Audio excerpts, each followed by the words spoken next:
First panel of the morning, navigating crypto exchanges. We have a really phenomenal group here. Ben Elbaz is our moderator from XDAX. Ben, I'll let you kind of take it away and get rolling. Excellent. Well, good morning on day 2 here. Hopefully you guys have had a productive day yesterday. Today's panel, this is an excellent group of people who come from a number of different backgrounds and experiences. Jesse running Kraken, Maggie from AirSwap and Fluidity, and also Tawanda who's running Golix, an exchange out of Zimbabwe and Africa.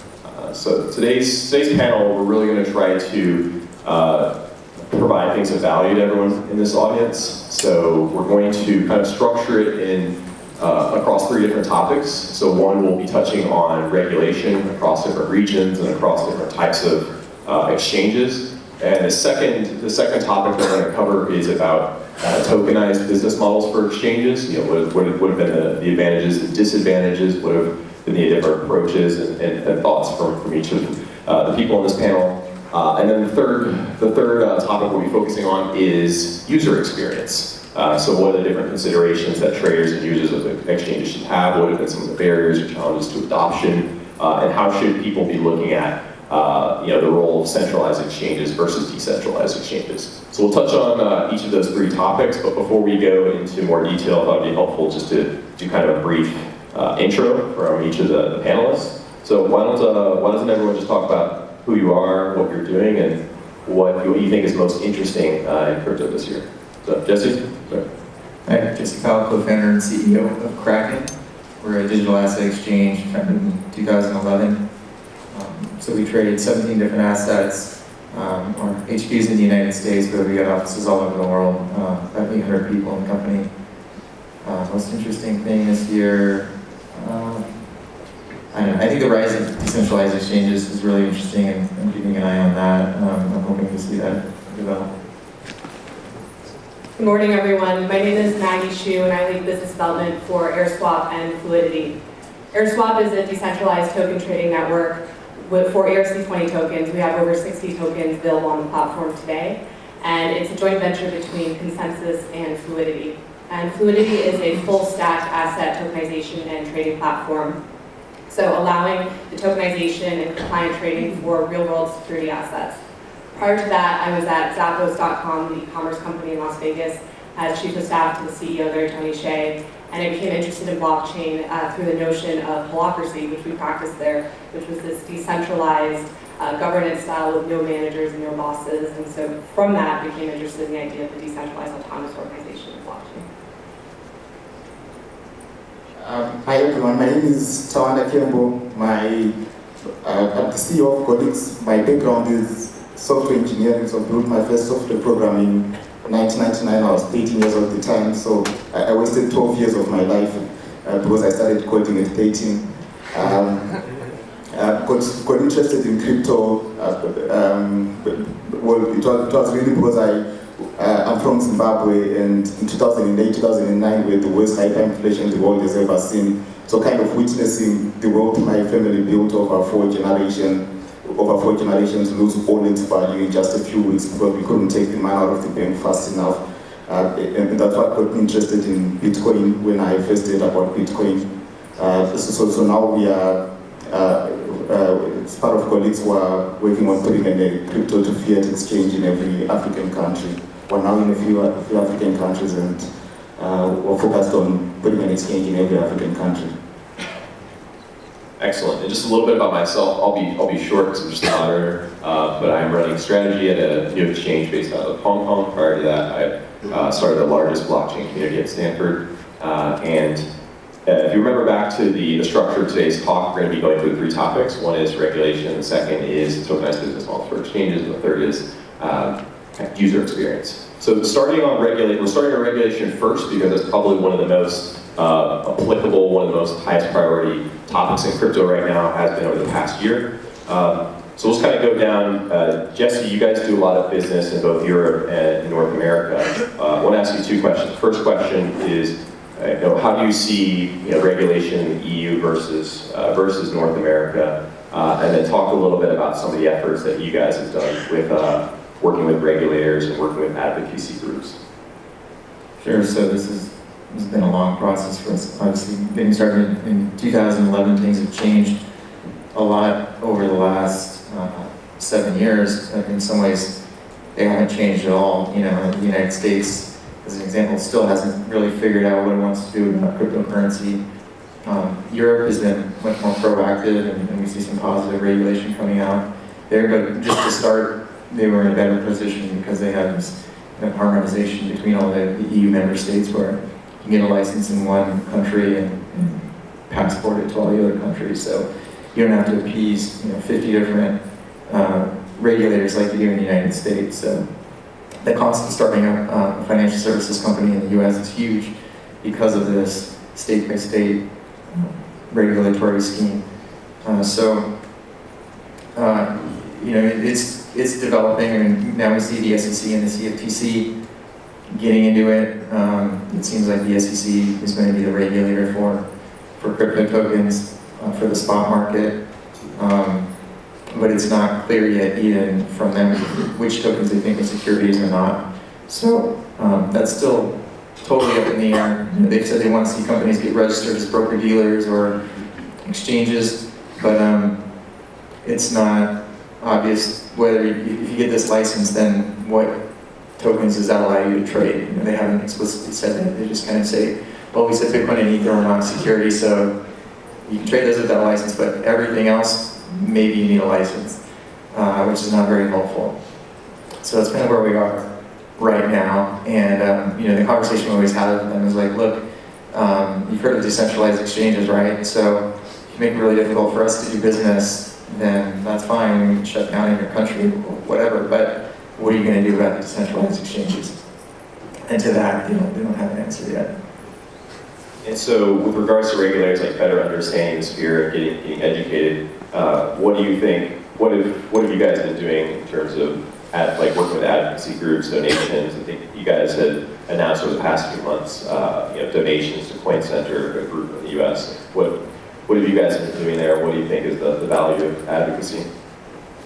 Yeah, so Coin Center is awesome. We donated $2 million to them in May, and basically just to support their operations. They're a think tank. They develop research, and they publish on what regulators are doing. They respond to dumb things said in the media, misunderstandings about crypto.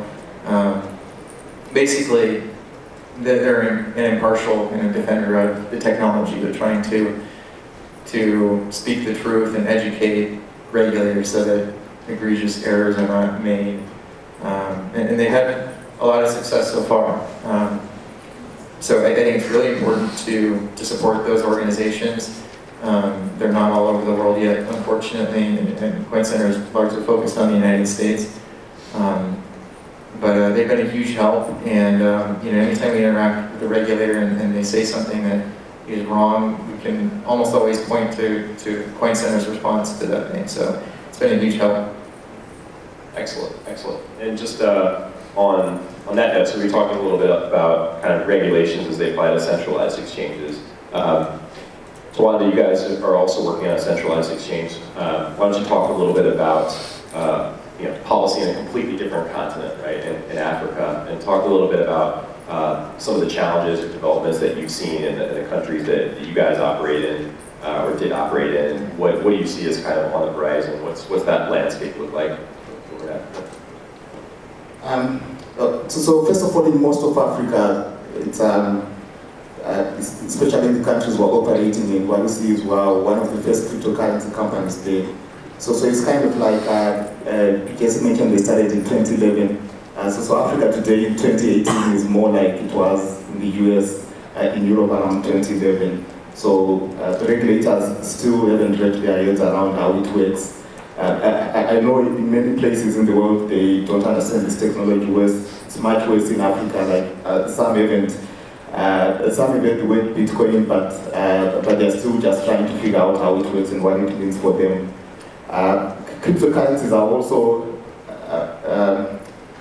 so some regulators also see them as competing so much with local fiat currencies, because African fiat currencies a lot of them are more volatile than Bitcoin right now, so very bad store value. And so, like when we start seeing an exchange being set up in a country, there tends to be more demand for cryptocurrencies.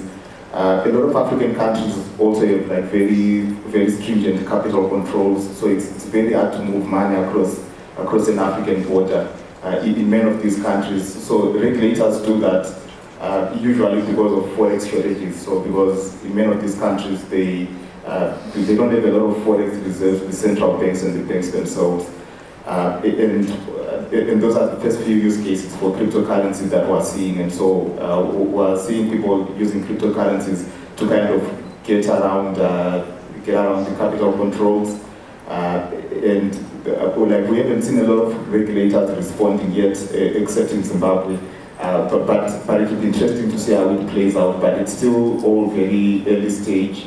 The cryptocurrency companies in Africa are all still very new. A lot of them are the first companies in their countries. So like it's kind of too early to say how it's going to play out. But what we're trying to do is to try to learn from how people are doing it in other countries. So things like trying to lobby, educate regulators, trying to make sure that they don't get their education from the press. And they kind of get it from us. And we're starting to see that these things are important and like trying to learn from other companies that started in 2011. Are there any like independent advocacy groups like you see in the U.S. that would, serve as educators to regulators in countries in Africa?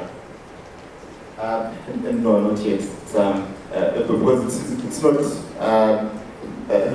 because cryptocurrency is still something new in many countries in Africa, and we're really the first few companies doing solving a lot of these problems. And regulation is just one of them, so we also don't spend too much time thinking about advocacy and lobbying. So we haven't seen any companies that are just focused on that yet. Gotcha. Okay, so that's a little bit of perspective on the centralized side of things. Maggie comes from more of the decentralized world in her work at AirSwap and Fluidity. Why don't you talk a little bit about what you see as applicable from a regulatory perspective to what you guys are doing at Fluidity with asset tokenization or anything in the decentralized side that you think is interesting and valuable to bring up?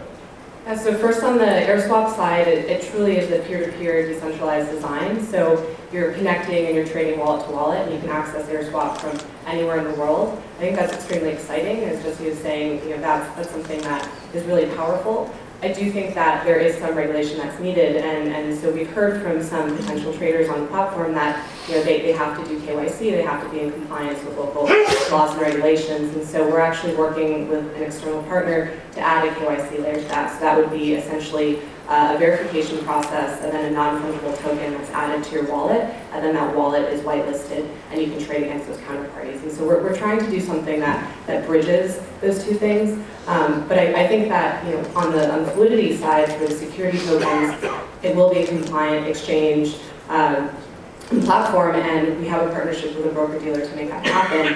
And really where the excitement is there, we've been talking to companies such as real estate funds and other funds.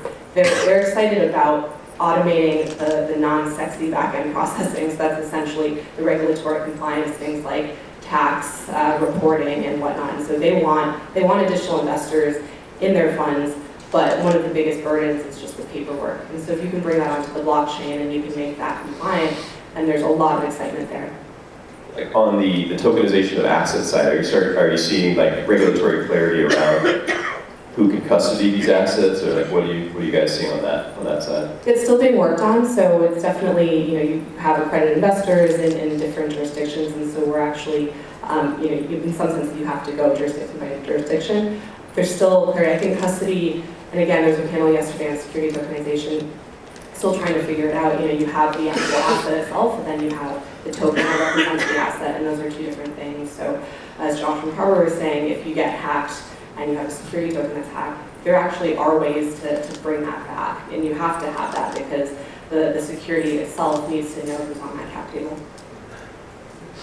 Excellent. So some thoughts on regulation. Not the most exciting of topics, but it's an unfortunate thing that all of us in the industry have to go through and kind of power through. So the next topic of this panel is to talk a little bit about tokenized business models for exchanges. So anyone who's following the space has seen kind of a wide spectrum of business models for both centralized and decentralized exchanges. Some people are using tokens, some people aren't. So we're going to spend a little bit of time in this section to talk a little bit about kind of the use of tokens in different panelists' business models, or the non-use of those in business models. So Tawana, why don't you first talk a little bit about the token that you guys are using in the context of your exchange? Why use it? What's the role? What's it doing? So we tried to solve a couple of problems. So one fundraising, of course, like the second utility. So we do have a business model which is charging fees.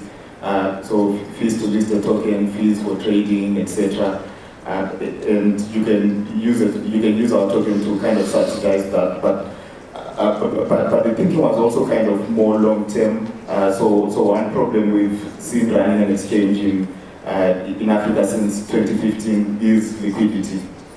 So liquidity is not really an easy problem to solve on the African continent, specifically because, like, generally all over Africa we don't have the kind of people we see bringing liquidity on exchanges in places like Europe and the US. So we don't have day traders, we don't have market makers generally in Africa. So we've kind of had to be creative around how we add and source liquidity. We also can't get it from abroad because it's very hard to move fiat currencies outside an African border. So once you, to give an example, if we were to get 1,000 Bitcoin and sell it in a local African country, that money is stuck in a bank account in that country.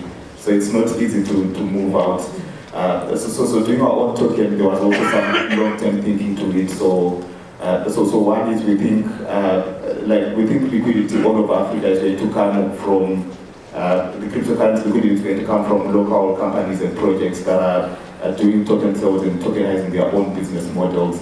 And so because we one thing we're trying to do is, like, besides being the first exchange to list a token that is a good use case in Africa, we also want to help them through the token sale process. And so doing a token sale ourselves to kind of understand it and, like, setting an example. So that was also the thinking behind doing a token sale ourselves. And then just skipping around here, just trying to stay within centralized versus decentralized space. So skipping around here to Jesse with Kraken, you guys started off in the industry very early player, and as you look to today, you get a highly compliant company, but yet you don't offer a token in your business model, to pay for trading fees or whatever. What's your perspective on that? What's your perspective on the use of the token and exchange business model? Have you guys considered it? Yeah, I think, it would have been great to do this back in 2011 because it was so hard, and even today it's still hard to raise capital from traditional VCs who still somehow don't understand the space. It took us a long time to get to Kraken Series A, and it eventually came together through investors that were just like crypto enthusiasts, and not like Silicon Valley VCs. So doing a token sale back then sure would have made things a lot easier. But we've been fortunate to be profitable for a few years now, and we don't need the money.